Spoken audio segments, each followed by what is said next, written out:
10월 9일 오늘의 말씀은 고린도후서 11장 1절에서 15절입니다. 원하건대 너희는 나의 좀 어리석은 것을 용납하라. 청하건대 나를 용납하라. 내가 하나님의 열심으로 너희를 위하여 열심을 내노니 내가 너희를 정결한 처녀로 한 남편인 그리스도께 드리려고 중매함이로다. 그러나 나는 뱀이 그 관계로 하와를 미혹한 것 같이 너희 마음이 그리스도를 향하는 진실함과 깨끗함에서 떠나 부패할까 두려워하노라. 만일 누가 가서 우리가 전파하지 아니한 다른 예수를 전파하거나 혹은 너희가 받지 아니한 다른 영을 받게 하거나 혹은 너희가 받지 아니한 다른 복음을 받게 할 때에는 너희가 잘 용납하는구나. 나는 지극히 크다는 사도들보다 부족한 것이 조금도 없는 줄로 생각하노라. 내가 비록 말에는 부족하나 지식에는 그렇지 아니하니 이것을 우리가 모든 사람 가운데서 모든 일로 너희에게 나타내었노라. 내가 너희를 높이려고 나를 낮추어 하나님의 복음을 값없이 너희에게 전함으로 죄를 지었느냐. 내가 너희를 섬기기 위하여 다른 여러 교회에서 비용을 받은 것은 탈취한 것이라. 또 내가 너희와 함께 있을 때 비용이 부족하였으되 아무에게도 누를 끼치지 아니하였음은 마게도냐에서 온 형제들이 나의 부족한 것을 보충하였음이라. 내가 모든 일에 너희에게 폐를 끼치지 않기 위하여 스스로 조심하였고 또 조심하리라. 그리스도의 진리가 내 속에 있으니 아가야 지방에서 나의 이 자랑이 막히지 아니하리라. 어떠한 까닭이냐? 내가 너희를 사랑하지 아니함이냐? 하나님이 아시느니라. 나는 내가 해온 그대로 앞으로도 하리니 기회를 찾는 자들이 그 자랑하는 일로 우리와 같이 인정받으려는 그 기회를 끊으려 함이라. 그런 사람들은 거짓 사도요 속이는 일꾼이니 자기를 그리스도의 사도로 가장하는 자들이니라. 이것은 이상한 일이 아니니라. 사탄도 자기를 광명의 천사로 가장하나니 그러므로 사탄의 일꾼들도 자기를 의의 일꾼으로 가장하는 것이 또한 대단한 일이 아니니라. 그들의 마지막은 그 행위대로 되리라. 한평생 영적 분별력을 가지고 살아가심으로써 거짓에 속지 않고 살아가는 하나님의 사람들이 되시기를 축복합니다. 사입이란 말이 있습니다. 겉모습은 대단히 흡사하지만 본질은 아주 다른 것을 말하죠. 짝퉁 시계, 짝퉁 가방, 짝퉁 의류 얼마 쓰다가 버리면 그것으로 끝납니다. 약간의 돈의 손해를 본 것으로 끝납니다. 그러나 짝퉁 믿음, 짝퉁 복음, 짝퉁 종교, 짝퉁 사역자 잘못 만나면 우리 인생이 낚이게 됩니다. 그것은 우리의 인격과 삶 전체를 잃어버리는 심각한 손실을 가져오게 되어 있습니다. 문제는 이 짝퉁 사역자와 진짜 사역자, 짝퉁 믿음과 진짜 믿음을 구분하기가 쉽지 않다는 것입니다. 제 친구 중에 연극인이 있습니다. 아주 이름 있는 연극인입니다.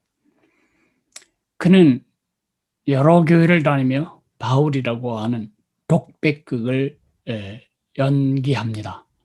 많은 사람들이 내 친구에게 장로님이시냐고 은혜를 많이 받았다고 많은 성도들이 눈물로 그의 그 1인극 독백극을 들으면서 깊은 감동을 받는다고 말했습니다. 그러나 그 친구는 예수님과는 아무 상관도 없는 사람입니다. 어떻게 생각하십니까? 감동을 주었다고 그것이 진실일까요? 보기에, 듣기에 믿음이 간다고 그것이 진짜일까요? 고린도 교회에 이런 문제가 있습니다. 고린도 교회 사이비 사역자들이 들끓었습니다. 이들이 끊임없이 하고 싶었던 것은 바울 지우기입니다. 그래서 바울을 공격합니다. 그의 사도직이 가짜다. 그의 외모가 변변치 못하다. 언어가 어눌하다. 편지로는 아주 세게 말하지만 직접 만나면 말을 잘 못하고 더듬거리고 주저하는 이중인격자다. 사도 같은 포즈, 풍채가 없다. 그의 온유함을 나태함으로, 그의 관용을 비굴함으로, 그의 신중함을 우유부단으로 그렇게 비난한 사역자들이 있었습니다. 이들의 공격 중에 사도 바울이 자꾸 헌금에 대해서 이야기하는 것은 중간에서 갈취하기 위한 것이다. 그렇게 사도 바울의 동기를 공격해 되었습니다. 그래서 순진에 터진 고린도 교인들은 이 거짓된 가르침에 속아서 이들에 대한 경계를 마음에서 풀어버리고 오히려 이들에게 복음을 전해준 영적인 아버지인 바울을 경계하고 적대시하게 됩니다. 그러자 사도 바울은 이것을 그냥 둘 수가 없는 것입니다. 왜냐하면 자기 자신의 사도직이 허물어지면 자기가 전한 복음의 모두가 다 근거를 잃어버리기 때문입니다. 그래서 사도 바울은 그들이 숨기고 있는 진짜 동기가 무엇인지를 드러내기 위하여, 폭로하기 위하여 자신의 자랑을 합니다. 뭘 자랑하지요? 오늘 자랑하는 걸 보면 11장 1절에서 4장까지는 바울의 열심을 자랑합니다. 그리고 5절에서 15절까지는 그의 헌신에 대해서 자랑합니다. 16절에서 33절까지는 고난에 대해서 자랑합니다. 뭐가 다르지 않습니까? 고린도 교회에서 지금 바울을 배척하고 바울을 지원하기 위해 바울을 헐뜯고 있는 거짓 선생들의 자랑거리는 그들의 화려한 웅변술과 수사법이었습니다. 그들의 아주 사도다운 포즈와 품격, 외적인 모습, 그들은 그런 것을 자랑하고 있을 때에 사도 바울은 고린도 교회를 향한 그의 열심, 주님과 그의 나라를 위한 그의 헌신, 그리고 그들을 하나님의 사람들을 세우기 위해 그가 지불한 고난에 대해서 자랑하고 있는 것입니다. 이 자랑을 비교해 보면 진짜 그리스도의 종과 가짜 그리스도의 종이 분명하게 대조되고, 그래서 그들의 거짓됨이 폭로될 것이었기 때문입니다. 열매로 그들을 판명할 수 있기 때문에 사도 바울은 진짜 하나님의 종의 열매와 가짜들의 열매를 비교하기 위해 자신의 실제 삶의 모습을 드러냅니다. 그것을 사도 바울은 너희가 그렇게 자랑한다면 나도 부득불 자랑하겠다 하면서 진짜 사도의 본질을 드러내고 있습니다. 첫째로는 사도 바울은 바울의 열심을 드러내고 있습니다. 그들도 열심은 있었습니다. 그러나 열심의 동기가 다릅니다.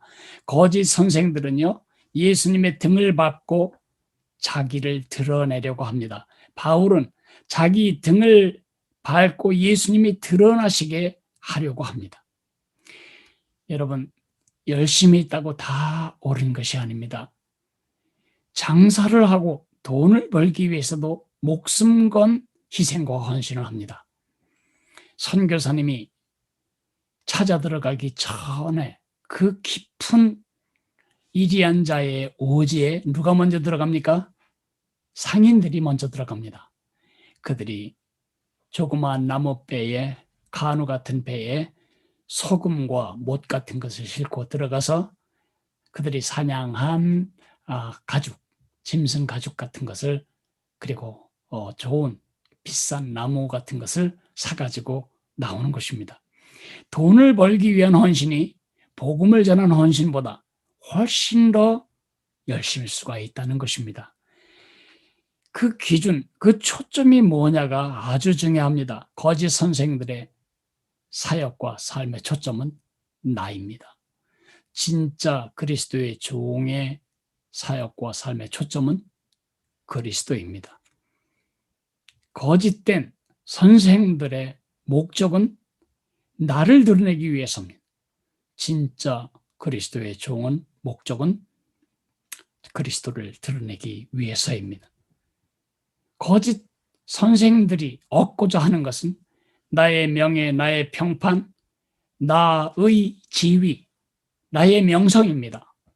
그러나 진짜 그리스도의 종이 원하는 것은 그리스도의 나라, 그리스도의 교회, 그리스도의 백성들, 그들이 하나님의 사람들로 서는 것입니다. 내가 드러나지 않을 그런 일을 거짓 선생들은 절대로 하지 않는 것입니다. 사도 바울은 고린도 성도들을 그리스도와 순결한 신부로 중매하기 위한 중매장의 열정으로, 딸을 키우는 아버지의 열정으로, 고린도 교회와 그리스도를 만나게 하기 위한 열정으로 가슴이 그렇습니다. 진짜 그리스도의 종입니다. 두 번째로 사도 바울은 그의 헌신에 대해서 자랑하고 있습니다. 자랑한다는 게 과시한다는 뜻이 아니라 그들이 갖는 헌신의 방식과 자신의 헌신의 방식이 어떻게 다른지를 대조하는 것입니다. 거짓 사도들은, 거짓 선생들은 오로지 관심이 대접받고 섬김을 받고 존경을 받고 대우를 받는 데 있습니다. 사도 바울은 고린도 성도들을 세움으로써 그리스도를 섬기는데 그 초점과 목적을 가지고 있습니다. 거짓 사도, 거짓 선생, 거짓 선지자들이 절대로 하지 않을 일이 있는데 그거는 고생하는 일, 그리고 희생하는 일, 그리고 손해보는 일 절대로 하지 않습니다. 그것이 전국적으로 나의 희생과 나의 섬김과 그리고 나의 이익을 해치는 일이라면 절대로 하지 않습니다. 이것이 거짓 선생을 분별하는 두 번째 원리입니다. 우리가 읽진 않았지만 우리 16절부터 끝절까지는 진짜 그리스도의 종은 그리스도와 그의 양떼들을 위하여 기꺼이 고난을 감내한다는 것입니다. 바울의 고난, 그들은 절대로 흉내낼 수 없습니다. 거짓 교사들의 세 번째 특징이 뭐냐 하면 고난은 사양하고 고난은 피해가고 쉽고 편안한 길을 찾는 것입니다. 참 사도의 특징과는 아주 대조가 되죠. 자, 오늘 이 본문을 통해서 우리가 기도해야 할 기도 제목, 그건 무엇일까요? 영적인 분별력입니다. 내 귀에 듣기 좋다고, 내 눈에 그럴싸하게 보인다고 접근하면 안 됩니다. 성령께서 주시는 영적 분별력, 말씀해 주시는 영적 분별력으로 우리에게 다가오는 메시지가 사입인지 참 진리인지, 내게 다가오는 사역자가 참 사역자인지 아니면 거짓 사역자인지 늘 분별해야 합니다. 이것이 죄 많은 세상에 존재하는, 여전히 죄성이 가득한 사람들로 구성된 교회 안에서 우리가 가져야 할 태도입니다. 기도하겠습니다. 고마우신 하나님 아버지, 참과 거짓이 교묘하게 뒤섞여 있는 세상에 우리가 살고 있습니다. 얼마나 많은 거짓이 우리에게서 우리의 재산과 우리의 인격과 삶을 도둑질하기 위해 우리를 노리고 있는지요. 양의 탈을 쓴 이리처럼 우리를 낚아채기 위해 얼마나 사단은 잘못된 가르침과 잘못된 사이비 사역자들을 통해서 우리를 후리려고 하는지요. 하나님, 평생 주의 말씀에 깨어있고 주의 성령님의 인도와 가르침에 깨어있음으로써 거짓된 가르침, 거짓 선생, 거짓 지도자들에게 낚이지 않도록 저희들에게 은혜를 주시고 저희들을 지켜주시기를 기도합니다.